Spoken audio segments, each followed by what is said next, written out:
Vida Melhor de volta para um papo muito interessante agora. Eu gosto de conhecer de tudo que a gente anda ouvindo falar. Eu tenho ouvido falar bastante em constelação familiar. Já dei uma lida para entender um pouquinho o assunto e posso até te falar assim, fica calma, porque apesar do termo constelação, não tem nada a ver com astrologia ou astronomia, tá bom? Eu tenho certeza que você vai ficar interessado nesse papo. Na verdade, é um método terapêutico desenvolvido pelo alemão Bert Hellinger, depois de ter realizado um trabalho durante 16 anos como membro de uma ordem missionária católica entre os Zulus, na África do Sul, com diversas abordagens. A psicanálise, a dinâmica de grupo, a hipnoterapia e muito mais. Hoje, a gente vai entender melhor o que é constelação familiar com alguém que vive essa nova forma de tratar o próximo. Ele vai nos ajudar.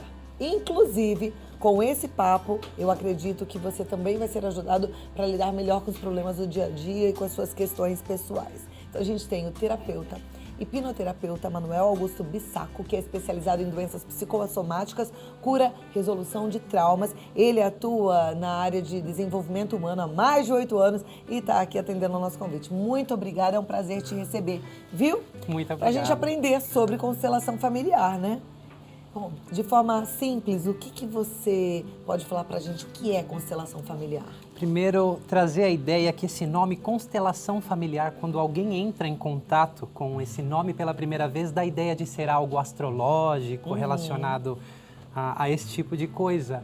Mas o termo constelação familiar, eu não sei como chegou ao Brasil, mas o termo original significa Aufstellung, que vem do alemão, que significa, entre muitas traduções, posicionamento, e é nisso que esse método terapêutico se baseia, o posicionamento de corpos, que é como nós desenvolvemos esse trabalho terapêutico. E tem a ver com nossa hereditariedade? Completamente, né? Tudo as questões emocionais, comportamentos que nós carregamos, que vêm de nossos antepassados, pais, avós, bisavós, e de nossa hereditariedade. A gente vai trazendo, né, o jeitinho de cada um, as marcas de cada um. Isso mesmo, não só o jeitinho, mas como traumas emocionais, padrões de comportamento.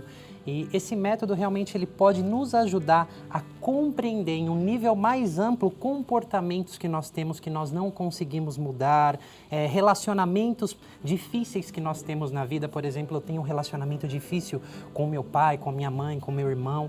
Então esse método ele pode ampliar a nossa visão de uma percepção para uma perspectiva e compreender as raízes daquela emoção ou daqueles comportamentos que eu não entendo e que realmente podem estar me prejudicando na vida. Por isso que a gente vê comumente algumas situações sendo repetidas. Por exemplo, a avó era brigada com a irmã, a família estava meio quebrada lá emocionalmente falando, e aí de repente os netos também acabam brigando e aí a família também rompe.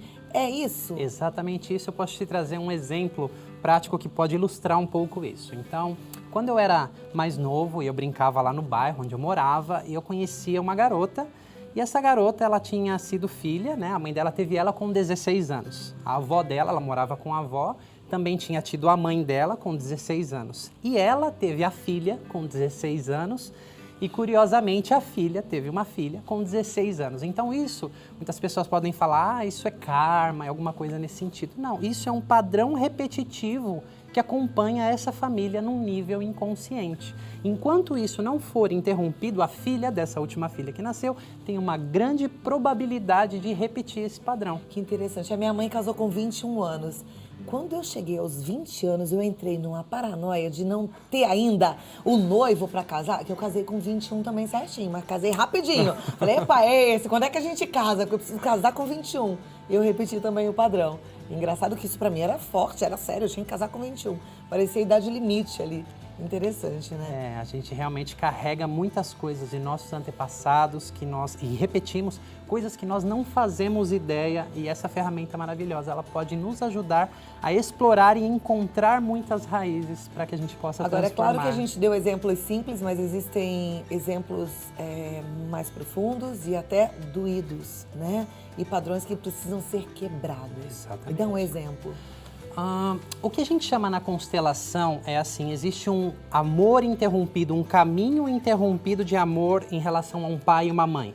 Tá? Então eu vou te trazer um exemplo aqui. Vamos supor que a minha avó, ela quando era uma bebezinha, ela teve que por algum motivo de doença ficar internada. E nisso, aquele bebezinho, ela registrou um trauma, porque ela procurava a mãe e ela não encontrava. Então aquele trauma ficou registrado nela como um trauma.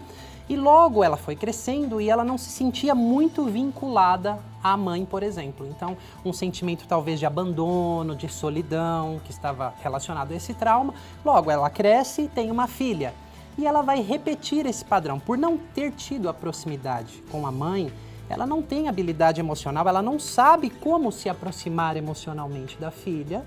Ok? Então, automaticamente, essa filha tem uma grande probabilidade de também sentir essa distância em relação à mãe. Ah, minha mãe não me ama, me sinto abandonada, E na verdade rejeitada. não é uma escolha, é o inconsciente mesmo. Exatamente. É o padrão que a pessoa tem e que acredita que é aquilo e faz o que dá para fazer. Exatamente. A pessoa não tem a consciência do que está acontecendo. Ela tem várias teorias, né? Ah, minha mãe não gosta de mim, enfim. Mas o que realmente está por trás, no nível inconsciente, é esse padrão que veio lá de trás. E assim, eu dei um exemplo, mas podem ter acontecido várias dinâmicas de diversas maneiras diferentes que vêm se repetindo e ela tem uma raiz. E quando nós temos a possibilidade de enxergar através de uma perspectiva mais ampla, então foi isso que aconteceu. Algo em mim se transforma porque eu começo a compreender algo em um contexto mais amplo. Muito legal esse contexto mais amplo, porque até há pouco tempo a psicologia ia até a mãe.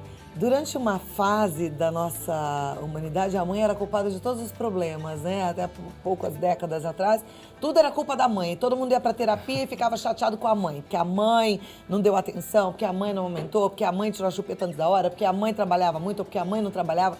Mas aí agora não, a gente entende que a mãe deu o que ela era capaz de dar, porque ela recebeu assim, porque também recebeu assim. Quer dizer, tem toda uma história, mas que pode ser mudada. Que pode Isso ser é mais mudado. legal. Exatamente. E olha só que fato científico interessante. Vou contar uma história e eu falo do fato científico.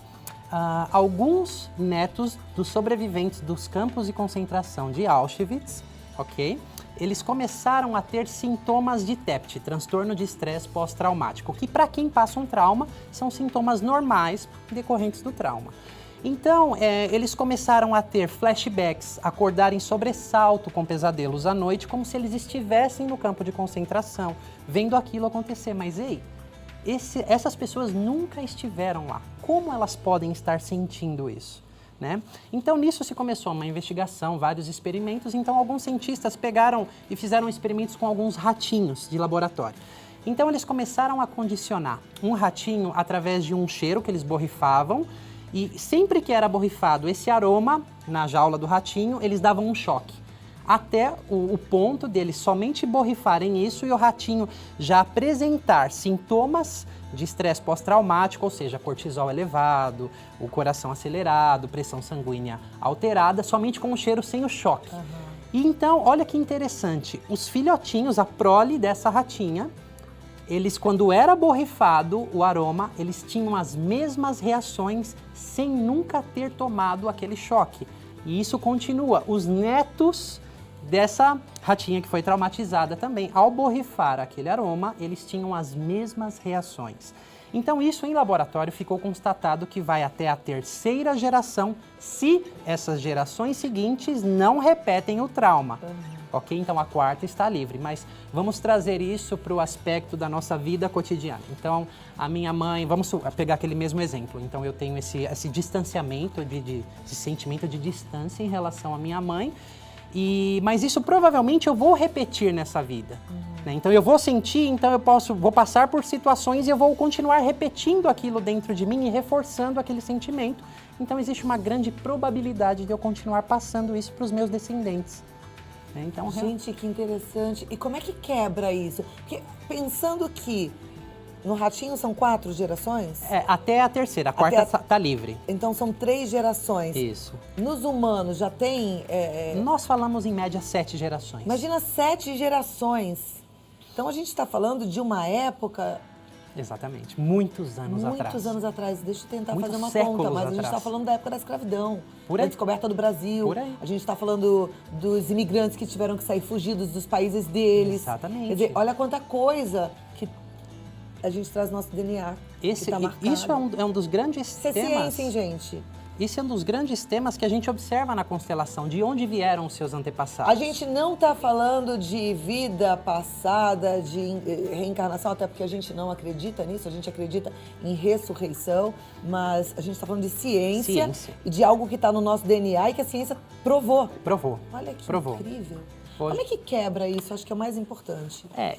O método da constelação, ele pode quebrar isso, né, trazendo através do processo, ok? Então a gente consegue enxergar, mapear de onde vem aquilo e ao que está relacionado, né? Por exemplo, eu posso constelar qualquer coisa na minha vida, uma situação repetitiva, uma dificuldade que eu tenho em realizar um projeto, uma sensação, uma depressão, algum sintoma.